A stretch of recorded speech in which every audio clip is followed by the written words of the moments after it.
49ers made a signing, and it's an old friend, Ross Dwelley. He's 30 years old now, has played in the NFL since 2018, took a year away from the 49ers with the Falcons last season, but is now back in San Francisco. Now remember, tight end is the only position where the 49ers did not add a rookie.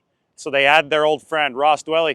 You know, I'm joking a little bit now. Maybe I'm not. Maybe part of George Kittle's contract stipulations were you got to bring back my friend, Ross the Boss Dwelly. The 49ers at this position, it's really interesting because they've now added Luke Farrell over the course of this offseason, who is a very blocking forward tight end. He used to play for the Jacksonville Jaguars. Now they get Dwelly, who's also a good blocker. I mean, he put on some muscle over his time with the 49ers, really a testament to their strength and conditioning program from 2018 to 2023. I think that's to help insulate them for the run blocking portion of what they're doing. Because this team, they dropped down from number 1 in 2023 to number 20 in 2024 in first down run efficiency. Now, a big part of the problem was that Christian McCaffrey was hurt. But I think that the loss of Charlie Werner and also the loss of Ross Dwelley, both of those guys actually went to Atlanta, really, really hurt the 49ers. So they go out and they sign Farrell.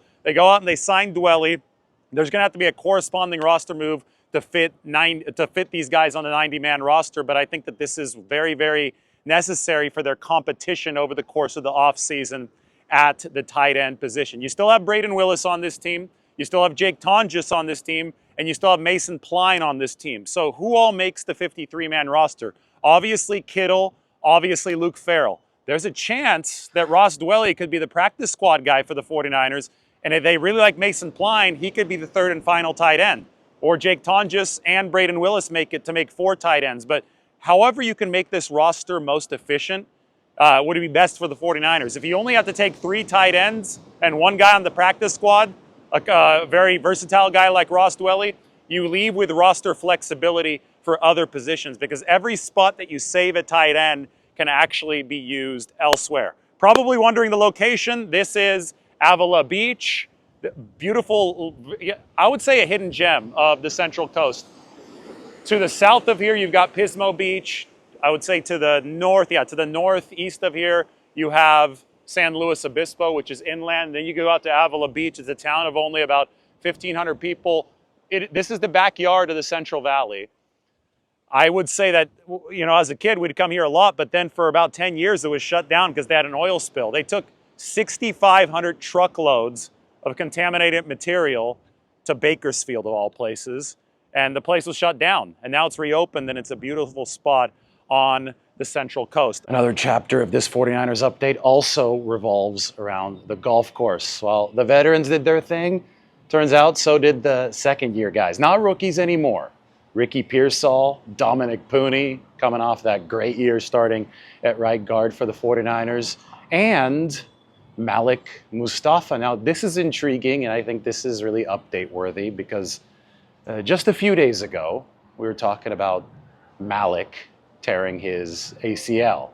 And now we're going to be watching a video of Malik out on the golf course. Now, I think first, let me preface this by emphasizing just how good Malik Mustapha was for the 49ers last year. He allowed the fewest yards per cover snap of any safety in the NFL as a rookie. And I feel that we still talk about his physical presence and his run defense even more. So, I mean, this is a guy who is a multifaceted player for the 49ers who I think has a chance to become a linchpin of this defense, which is why this look at him playing some golf for the 49ers is really promising.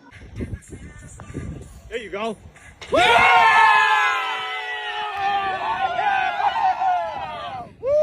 Beautiful day on the golf course. I'm a first timer. Great vibes out here, great crew. You know, we just been, birdieing it up, No pars in this group, all birdies, because we just that stout.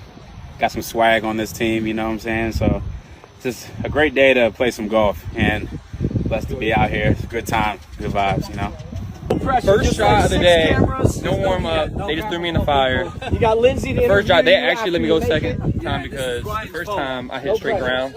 Second time, great job though. You feel me? It went straight.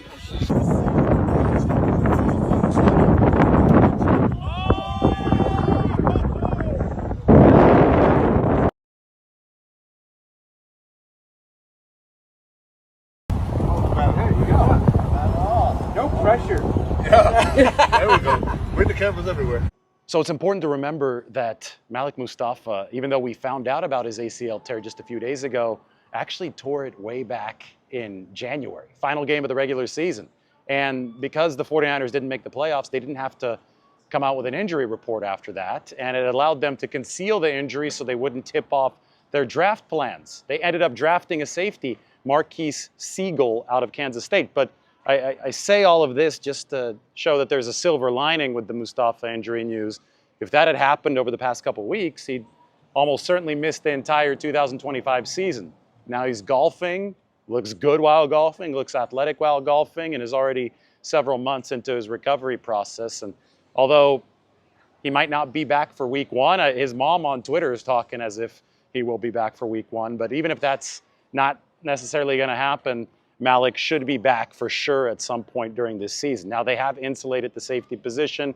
Jason Pinnock, Richie Grant, a couple veterans added during free agency. And then Marquise Siegel, I keep on repeating this stat, but it's worth mentioning again. At the 5-yard mark of the 40-yard dash, he was at 15.74 miles per hour. Fastest player at the NFL Combine in that regard. Last year, the 49ers got the fastest guy in that regard, Jacob Cowing. So they love their smaller, explosive guys, and that's what Siegel is.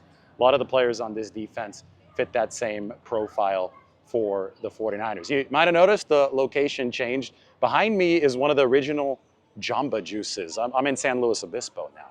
And Jamba Juice was founded by a Cal Poly student in San Luis Obispo. I don't think that's the first one behind me, but they've got a beautiful downtown here. It's a perfect spot for a 49ers update. I want to know what all of you think about the Central Coast. Is this LA territory or is it San Francisco Bay Area territory? Because I think it's literally halfway between Northern and Southern California. In fact, Avila Beach, the town that we're at, was first founded as a resort town where steamboats would take honeymooners in from Los Angeles and San Francisco. They probably got seasick on the ride. I don't know if that would be the best honeymoon, but Avila Beach was the original middle ground, the original middle ground. And culturally, I still feel you get some Southern California, some Northern California here. So are you guys Rams fans or 49ers fans? I'm guessing Niners fans since they dominate LA too. But anyway, we'll see you guys later. Niners update from Avila Beach here in San Luis Obispo County. You like that? Was that fun? Yeah.